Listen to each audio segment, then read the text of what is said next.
Yep, so thank you very much for inviting me, and I'd like to thank Dermot and Jay for chairing the session and for the introduction. So I'm going to talk about the recent Heart UK statement on COVID and lipid lowering therapy. I also give a background on the subject first, and then I go to the statement and what we produced in the statement from the Heart UK Medical and Scientific Committee. These are my declarations. So I start with an introduction, and as you all know, that statins are highly effective medications in preventing cardiovascular disease, both mortality and events. In this slide, as you can see, in red for secondary prevention, in red is the intensive therapy compared with less intensive therapy, and in black, these are the studies for statin versus placebo, and there is a consistent results and trends that lowering LDL cholesterol reduces cardiovascular events, and that's why there are so many patients on statins, in particular those who are vulnerable to COVID-19 infection or disease. And this is proved by different studies. For example, in a study from Lombardy in Italy, 18% admitted to critical care had hyperlipidemia. In Wuhan, China, 35.3% of hospitalized patients were found to have an underlying atherosclerotic cardiovascular disease, and this was associated with a 50% mortality rate. So it is not only presence of atherosclerotic cardiovascular disease or its risk factors, but the impact of this on the outcome from COVID-19 disease. New York data suggested that 10% of hospitalized patients had coronary artery disease, 26% hyperlipidemia as a comorbid condition. Risk factor for hospitalization in New York was age, presence of cancer, CKD, coronary artery disease, hypertension, and hyperlipidemia, as well as heart failure, obesity, male, and pulmonary disease. So hyperlipidemia and its complications are among risk factors for hospital admission from COVID-19 and for a poor outcome from these studies we just discussed. So what happened early during the pandemic, there were a study basically which showed that patients who have COVID-19 and they develop a lower, or they have a lower cholesterol level, they have a less favorable outcomes. After this study and a more recent study in diabetics, which I'll discuss later, there were some colleagues and clinicians as well as academics who started to question whether low cholesterol or low LDL is a poor prognostic factor for COVID-19 and whether we should do something about statin treatment during this pandemic and in patients who have COVID-19. But we really need to stop here and think before making any irrational decision based on an observation like this. First of all, we all know that during acute illnesses, especially those who are very ill, they have a catabolic status, cytokines and inflammation markers are all high, and all of these are associated with or leads to a catabolic state and lower cholesterol level. Therefore, this study is not enough to make any reasonable decision about stopping statins or lipid-lowering medications during and because of the pandemic. And this is the reason why we in Heart UK, with colleagues in the Medical and Scientific Committee, as well as other colleagues, we embarked on this exercise to produce a guideline to support clinicians and to produce as much evidence-based recommendations. So let us look at a few other previous data before I go to COVID data. So first of all, in terms of sepsis, the previous data, if anything, suggests that statin treatment in sepsis is beneficial. in terms of outcomes. And this is not unexpected, taking in consideration statins, antioxidant, and anti-inflammatory actions, as well as immunomodulatory properties. So that's in sepsis. In tuberculosis, patients receiving statins responded more rapidly to anti-tuberculous drugs and had a lower rates of reactivation. And this is likely related to lowering of LDL rather than a direct, and it is pro-inflammatory status rather than a direct effect of statins. So this is in terms of bacterial infections, but we also need to look at pneumonia and acute respiratory distress syndromes from previous studies. If you look at previous studies in pneumonia, for example, it's mixed results, but overall, I found 3 reliable studies, and basically what we concluded that is, if anything, there is a trend toward benefit. The first study reported that there may be a mortality benefit in pneumonia if the patient is on statin treatment. The second study showed no evidence of protection, but no evidence of harm either. And the third study reported a benefit, but attenuated in some subgroups. So overall, the conclusion is there is no harm and there is a trend toward the benefit, and we need a randomized controlled trial to answer this question, but we all know this is very difficult logistically and it's unlikely to happen. What about lipid-lowering medications with viral pneumonia? This is a study from Canada, a large number of patients, and basically the figure shows odds ratio for statin use and pneumonia in hospitalized patients. With statins as a reference group, and the horizontal line is 95% confidence interval. Propensity matched, and which accounted for each individual's likelihood of receiving statins. And the result, basically the authors concluded that statin use is associated with a statistically significant but minimal protective effect in viral pneumonia. There are another 2 studies. The second one, it was UK-based study, showed that current statin use significantly reduced risk.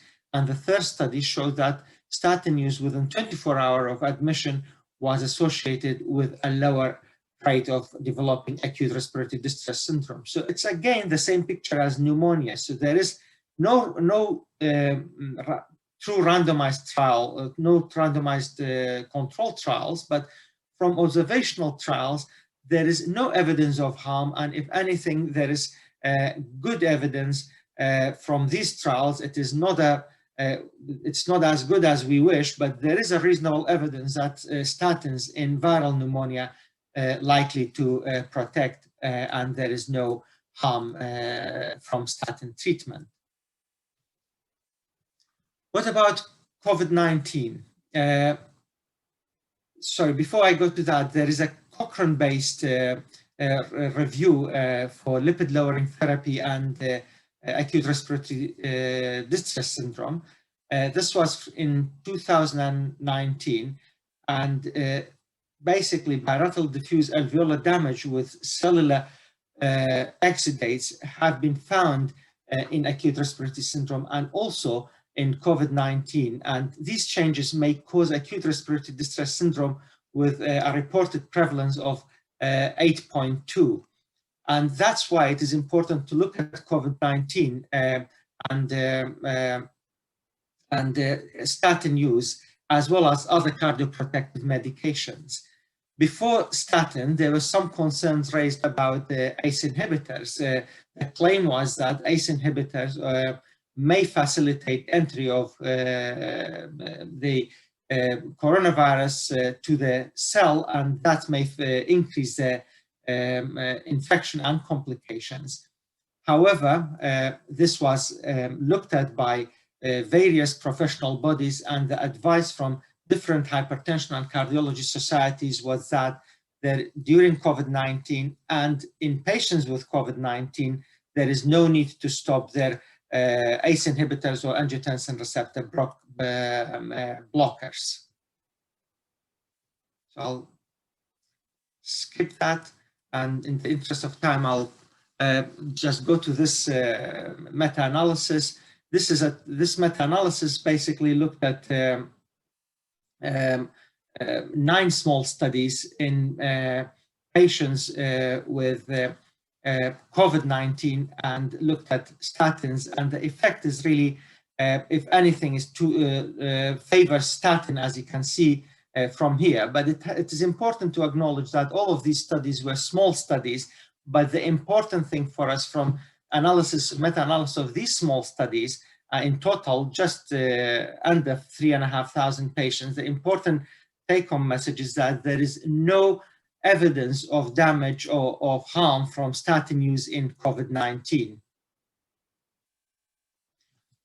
Recently, another study was published by a group from France. It's Coronado study. Basically, this group they collect data in patients from type 2 diabetes. Overall, they collected data from around 2,500 patients. Around half of them were diabetics, the other half were not diabetics. Diabetics, and half of them, they were treated with statins, the other half, they were not treated with statins. And in unadjusted analysis, they concluded that there were no difference. But after applying adjustment, the authors concluded a higher mortality rate in statin-treated diabetic patients. And this is, when I look at it, this is a little bit strange, because all the adverse characteristics, for example, male age, presence of cardiovascular disease, more severe cardiometabolic disorders, respiratory disease, obstructive sleep apnea, all of these factors were commoner in the diabetic patients who were treated with statins. But yet, when adjustment applied, statins came out as associated with a poor outcome. So I think we need to really be careful with this study, and we really need to look into it in more detail before taking anything from the conclusion. Because what I would expect, if one group, if the diabetics has more adverse baseline characteristics, if the statin treatment group has a more adverse baseline characteristics, when you adjust, I expect a shift the other way rather than what the authors reported.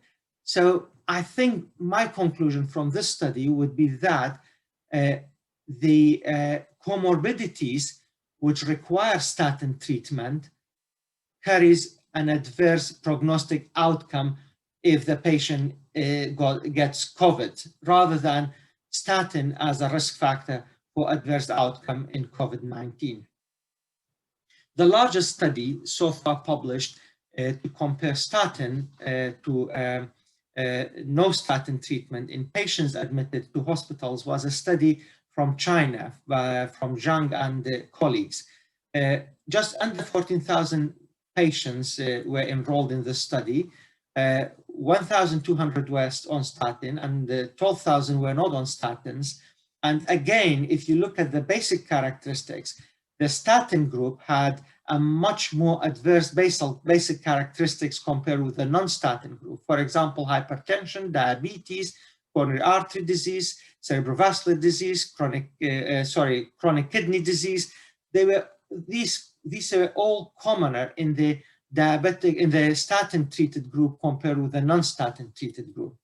And this is important, because when you look at the risk factors for COVID-19 poor outcome, these are the important factors which are associated with a poor outcome.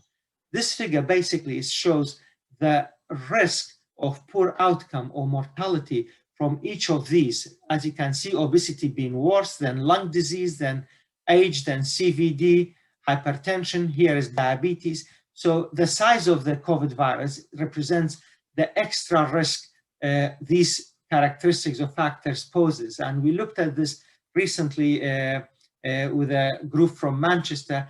And the reason I showed this data is because in the study from China, from Zhang and colleagues, the statin-treated group, they had a more adverse basal characteristic, in particular age, diabetes, and hypertension. Despite that, patients who were treated with statins, their conditions settled, and they had a lower baseline inflammation, and this inflammation settled much quicker than the non-statin treated group. And if you look at the outcome, the 28-day mortality rate in the statin-treated group was 5.2% compared to 9.4% in the non-statin group. Therefore, statin treatment in this study, which is the largest study, I accept it's still not a randomized controlled study, but it's the largest study which reported on the effect of statin use in patients hospitalized with COVID-19. In this study, statin treatment halved the risk of almost halved the risk of 28-day mortality rate.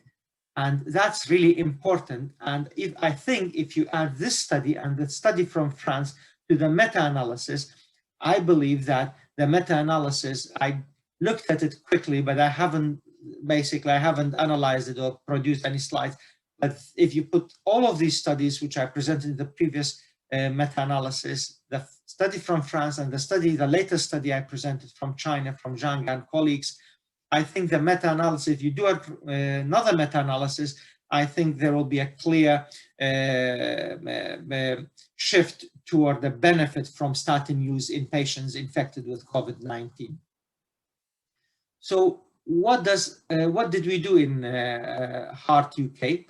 The Medical Scientific and Research Committee met, and of course online, not face-to-face. We met and we exchanged emails, and we all agreed that producing a statement to clarify the confusion about statin use during the pandemic and in patients with COVID-19 would be a good idea.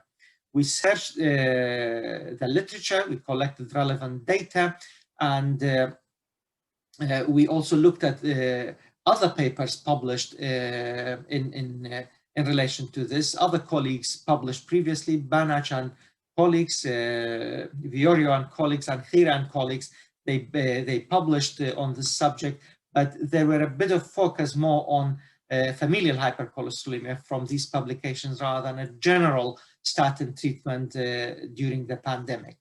So we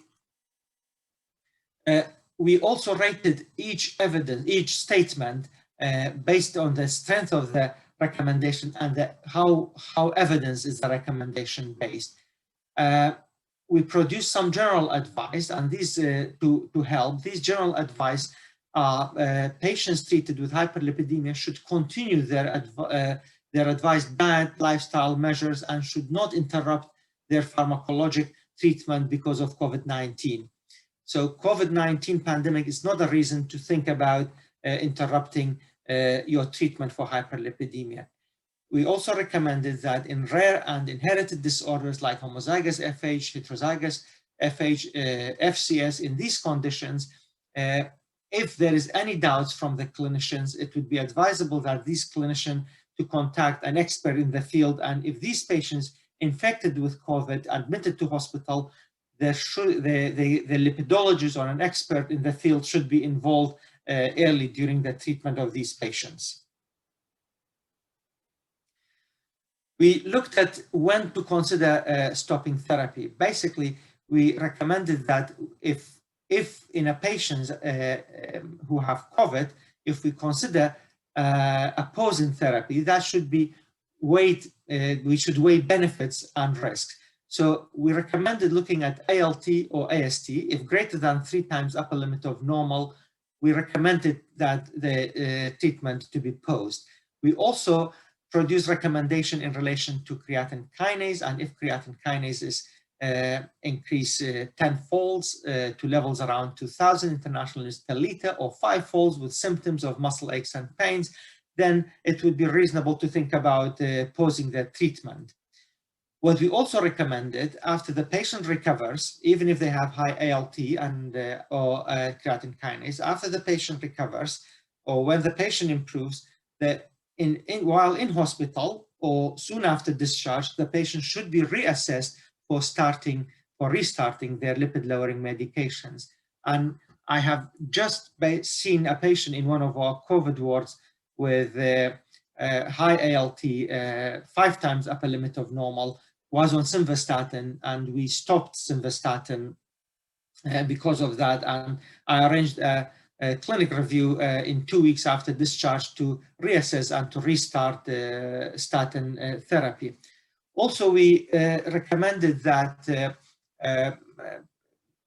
if there is a potential drug interaction, we need to look at the statin or the lipid-lowering therapy which the patient takes. And before we stop or recommend stopping, to consider changing the statin if possible. For example, to a low dose of rosuvastatin rather than interrupting the statin therapy. We recommended continuing statin unless if AST or ALT is greater than 3 times upper limit of normal, if there is interaction, as I mentioned, and also if there is evidence of myopathy or myositis, as I mentioned in the previous slide. In terms of fibrates, we recommended to continue unless if there is a significant drug interaction identified, the ALT or AST greater than 3 times upper limit of normal, clinical or biochemical evidence of myopathy or myositis, or if there is acute kidney injury. As you know, fibrates should be avoided in severe renal disease. For PCSK9 monoclonal antibodies, we recommended continuing unless if the patient is critically ill, for example, in ITU, ventilated, or in a high dependency unit, and stopping it, to be honest, for 2 or 3 weeks, because the drug's half-life is long, it wouldn't really has any significant impact on the lipid levels. And we also recommended delaying, we recommended if we think about stopping or delaying starting of PCSK9 monoclonal antibodies, we have to weigh benefits from risk from that. If any of these medications stopped, after the patient recovers, we should reassess the patient and restart the usual medication, unless if there is a very good reason not to do so. For bile acid sequestrants and for niacin, because there is no convincing or no randomized controlled studies data that these agents reduce cardiovascular risk when added to a statin therapy background. For these 2 agents, we recommended stopping these medications in patients who are infected or who have COVID-19. The other reason is that because bile acid sequestrants cause gastrointestinal side effects, niacin also causes side effects, and it has drug interaction. So that's why we made these 2 recommendations. Although niacin is hardly available in Europe, in UK we cannot really even get hold of it for a patient, even if you want to treat. For homozygous and FCS, we recommended consulting a specialist, and also in terms of volanesorsen, because patients with COVID-19, they may develop low platelets. So if a patient's on volanesorsen admitted with COVID and developed low platelet, we recommended that this low platelet should not be accounted and should not be taken in consideration when we look at platelet rules in terms of permanently discontinuing volanesorsen. But we thought if a patient is developed COVID-19, it would be reasonable to stop volanesorsen and to reconsider after we restart, after the patient recovers. So in conclusion, looking at the previous acute illnesses like pneumonia, sepsis, viral illnesses, if anything, there is a trend toward a benefit from statin use compared to no statin use.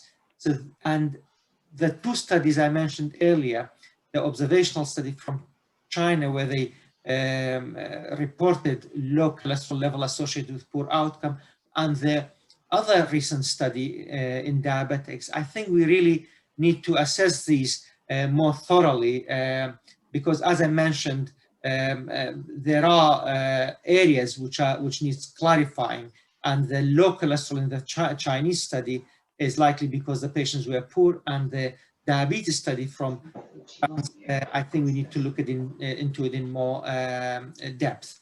The largest study, again from a group from China, Zhang and colleagues, reported a benefit, 28-day mortality benefit from statin use. And I think there is a need to do probably another meta-analysis taking in consideration this study as well as the study from France. So in general, lipid-lowering therapy should be continued unless if there is a good reason not to do so. And if there are complications or in very rare lipid disorders, an expert should be involved. Ideally, we really need a randomized controlled trial, but we all know that is not possible and it is logistically very, very difficult. So we have to analyze what data available and come up with the best conclusions. Thank you very much for your attention, and I'm happy to take questions if there is time. Yeah, thanks, Handrean. That was very clear presentation. I think clearly we can all see the difficulty of having to rely not on the best evidence from randomized controlled trials, but observational studies and retrospective data, and the difficulty in these being biased and unfortunately sometimes get sensationalized, as the low cholesterol study you referred to.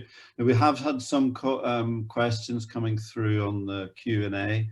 The first of these, which has been pulled by 5 people. Do you agree that statin therapy should be continued in patients with suspected COVID-19 infection, as acute cardiac injury has been described in these patients? And that was from Dr. Lorenzo. So do you think, what would you say about that? Yeah, that's a good question. Yes, definitely we should continue unless if there is a good reason to withhold treatment, and i.e. significantly deranged liver function, or if there is biochemical or clinical evidence of myositis. But I agree that statin treatment should continue in these patients.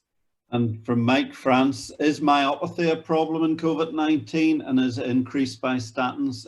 Is it value to monitor creatine kinase? I think you actually answered that towards the end of the presentation, and I think you've already mentioned that. I mean, the question is, myositis, yeah, proactively measuring CK in the absence of any other information. Myositis has been reported with COVID-19. And if creatine kinase is very high, like 5-fold with the symptoms or 10-fold without symptoms, I think statin treatment or lipid lowering should be stopped. And in our hospital, I don't know about the other hospitals, we don't routinely monitor creatine kinase, but we have a low threshold to do creatine kinase if the patient's muscle aches and pains are significant.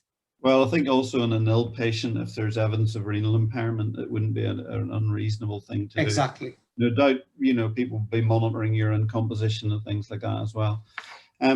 Next one was Louise Campbell. Did you assess or account for the potential increased presence of NAFLD in the population on statins? That quick answer is no, I don't think we assessed for that.